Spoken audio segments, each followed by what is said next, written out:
ሰበር ዜና ሎማ አንቲና በዕለት 15 ለውግህ ሐምለ 15 በእግረኛ መካናይዝድን በድሮን ለተደገፈ አወልቃይት ጫፍ ሸርና በخلتيوم ወገን ከቢድ መጥቃዕታት ተኸፊቶ ኣብ ሓደ ቁርናዕ ናይ ዓለም ዝካየድ ፍጻመ ብኡንቡ ብትኻልእ ቁርናዕ ጽልዋ ክህልዎ ከም ዝኽእል ዝፈልጥ ፖሊስ ዘይትኽተል እንተኾንካ ተላኺ ናይ ምዃን ስትራቴጂ እትኽተል ምስ ትኸውን እንታይ ከጋጥም ከም ዝኽእል ሕቡራት ኢማራት ዓረብ ህያው ኣብነት ኢማራት ብዝኾነ ሓይሊ ክድብደብ ዝብል ግምት ነይርዋ ኢልኩም ዶ ተሓስቡ ናይ ዓበይት ዝበሃላ ሃገራት ተላኺት ኮይና ቀሲናት ትነብር ዝመስላ ዝነበረ እንተኾነ ተላኺ ኩሉ ግዜ ተላኺ ኣብ ግዜ ጸገም ነፍሱ ኺኢሉ ክኸይድ ስለዘጸግሞ ግዳይ ናይ ምዃን ተኽእሉ ዓብዩ ነዚ ግን ፈላጥዩ ዝፈልጦ ኣብዚ እዋን እዚ ኢማራት ንኢራን ዝኸፈልኩ ክኸፍል መሓርን ምባል ተጸሚዳ ከም ዘላ ናይ ኣደባባይ ምስጢር ኮይኑሎ ኣብዚ ደረጃ ቀርኒ ኣፍሪቃ አንጻር ተላእኽትን መጋበርያ ገበትን ዝኾነ ወዲ በሻሻ ዝካየድ ቃልሲ እምበኣር ናይ ነፍሲ ወከፍና ቦታን ኣበርክቶን ክንፈልጥ ከድልየናይ ህዝብታት ብሓባር ኢድኒ ተተሓሒዞም ጥራዮም ኩናት ከም ዘይህሉ ክገብሩ ዝኽእሉ ንሕና ድማ ንህዝቢ ትግራይ ኣብዚ ናይ ጭንቅ እዋን ኣብ ጎድና ካለና ክንብሎ ግድን እዩ ብሞራል ብንዋት ኣድላይ እንተኮይኑ ድማ ብኻልእ ክንሕግዞ እቲ ሻዕብያ ኣብ ኤርትራ ከይካየድ ጦርነት ኣብ ትግራይ ንኽካየድ ዲዛይን ገይሩኒ ፈከር ኣብቲ ድፋዕ ሕዝሞ ንሕና ሓመደ ፍጫና ብሚሳኤልን ብድሮንን ክንወፅእ ተደሊኒ ኤርትራ ክትወድም ኣይደልያን ንሱ ኣይደልያን ጥራሕተ ይኮነስ ክዋጋእ ኣላ ይደሊ ነው ታይዳ ጥምዶና ወሊ ይመፁ ስለዘለዉ ንኤርትራ ኣዳምፀኒ ንኢትዮጵያ ዲፌንድ ንምግባር ኣብ ራያ ከባቢ ኮይዱ ድፋዕ እንትሒዙ ተተደፋፊኦም ኣብ መሬት ኤርትራ ኣብ መሬት ትግራይ ዝኸው ኣብ መሬት ኤርትራ ይኮነ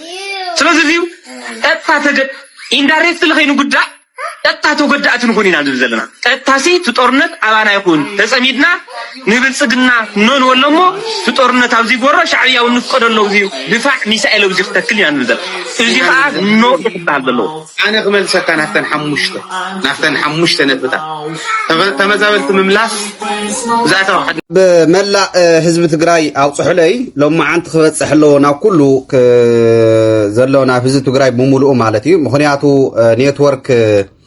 ክጠፍእ ስለ ዝኽእል ኣብይ መሐመድ ኔትወርክ ንጥቕሙ ኢሉ እምበር ንእሽተይ ምስተበለ ኸጥፎ ከም ዝኽእል ክሕብረኩም ፈቲ ምናልባት ካብ ጽባሕ እውን ክጠፍእ ይኽእል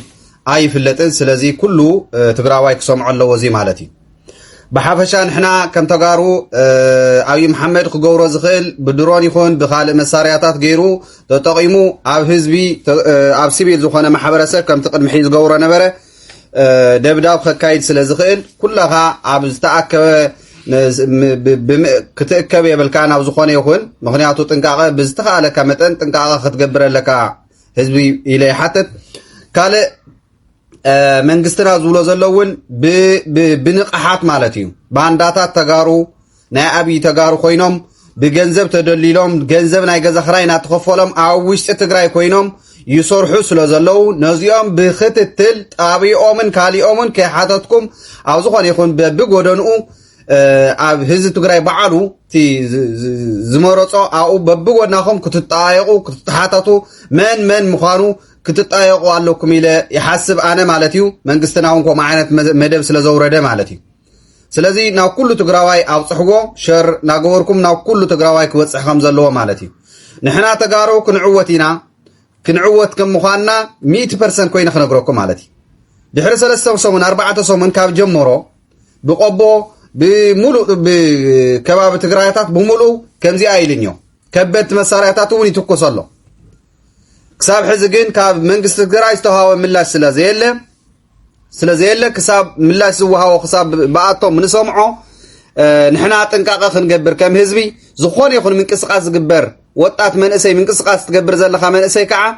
بتنقاقا تنقسقاس كاو وردا خاوزوا ناوزوا تنقسقاس منسي تنقاقا تجبر من مخانكا كتتايق كتحاتات بيت عين ترطار خطر خمزلكا كحبرك አይደለም ምክንያቱ ቤት ግርኛ ተዛረብቲ በቲንዎም ስለዘሎ ማለት እዩ በገንዘብ ተደሊሎም ንخوዶም ንخشعهم ዝሓድሩ ተጋሩ ኮይኖም ኣብ ውስጥና ስለዘለው ነዚኦም ክጠፉ ኣለዎም ነው ከምዚኦም ዝወል ሰባት መንግስቲ ክሓቶም ኣለዎ ስለዚ እዚ ከዓ ህዝቢ እዩ መንግስቲ ማለት ህዝቢ እዩ ስለዚ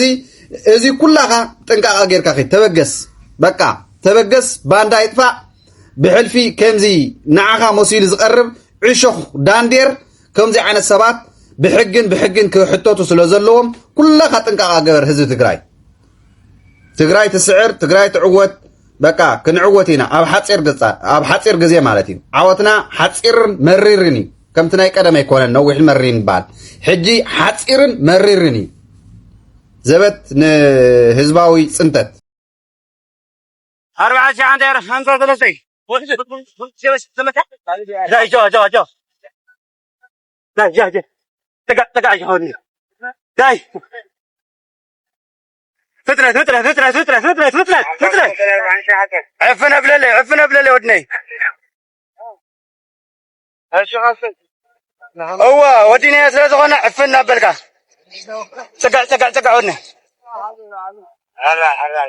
بتاعم صبو بقى صبو يزل عفنا بلقى ايش ودينا اجو تقع جاي دم سنينا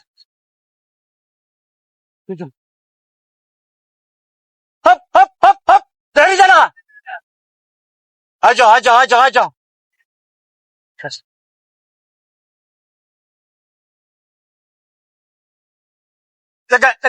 تقع ودينا تياترا تمام ابو اذا لقى دم سنينا ودينا فوق لقى دغاتيرنا هش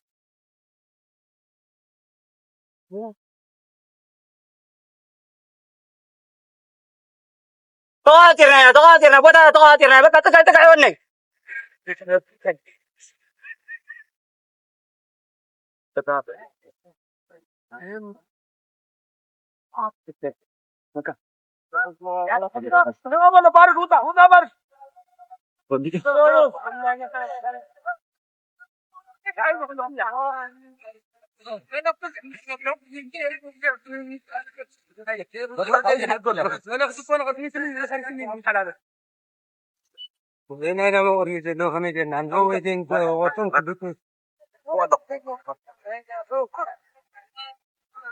لما تجيب ثاني هذا رتي ما تجيب